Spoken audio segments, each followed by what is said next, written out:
Let's now talk about a fundamental property of the JavaScript language, which is the fact that it has first-class functions. This enables us to write higher-order functions. But what's that all about? Well, let's see. So, JavaScript is a language that has first-class functions, which in technical terms means that functions are so-called first citizens. In practice, that means that functions are simply treated as values. And we already touched on that idea a couple of times before, but this is such an important feature of the language that it's worth spending some more time talking about this. Now, why does JavaScript work this way? Well, it's simply because functions are really just another type of objects in JavaScript. And since objects are values, functions are values too. And since functions are values, there is a bunch of interesting things that we can do with them, like storing them in variables or object properties. And that, of course, we already did a couple of times before. So the function values here are marked in red, and then you see we create a function expression in the first example and an object method in the second example.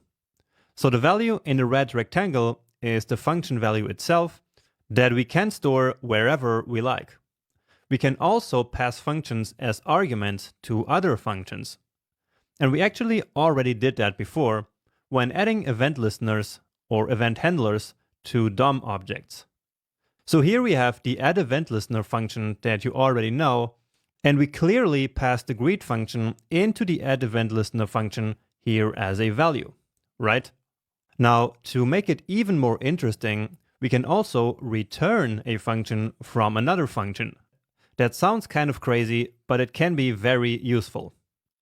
Finally, remember that functions are objects. And many types of objects in JavaScript have methods, right? Like array methods, for example. And actually, there are also function methods, so methods that we can call on functions. So again, that sounds a bit crazy, right? But we will see how to use this to our advantage throughout this section. This bind method here is an example of that. And again, we will learn about the bind method as we go through the section. All right. Now, the fact that JavaScript has first-class functions makes it possible for us to use and write higher-order functions.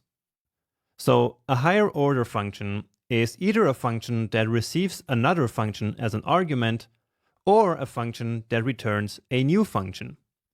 So let's check out both types here. First, for functions that receive another function, we have this same example as before.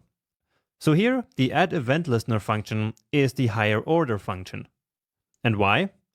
Well, because it receives another function as an input. In this case, the greet function. And we usually say that the function that is passed in is a callback function. That's because the callback function will be called later by the higher order function. In this case, addEventListener will call the greet callback later, as soon as the click event happens. It's like the greet function saying, hey there, don't greet me yet, but call me back once you're ready. And this works not only in the context of the addEventListener function, but in many other use cases as well. Okay, second, we can also have functions that return another function.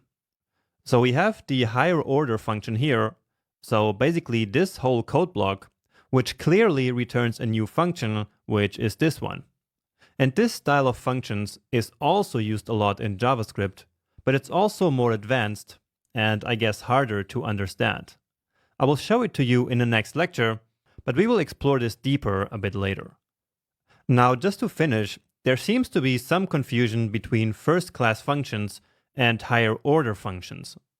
Some people think that they are the same thing, but actually they mean different things. So, first-class functions is just a feature that a programming language either has or does not have. All it means is that all functions are values. That's it. There are no first-class functions in practice, okay? It's just a concept. There are, however, higher order functions in practice, which are possible because the language supports first-class functions.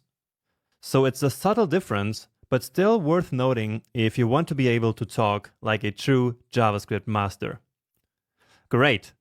Now in the next lecture, let's actually create our own higher order functions.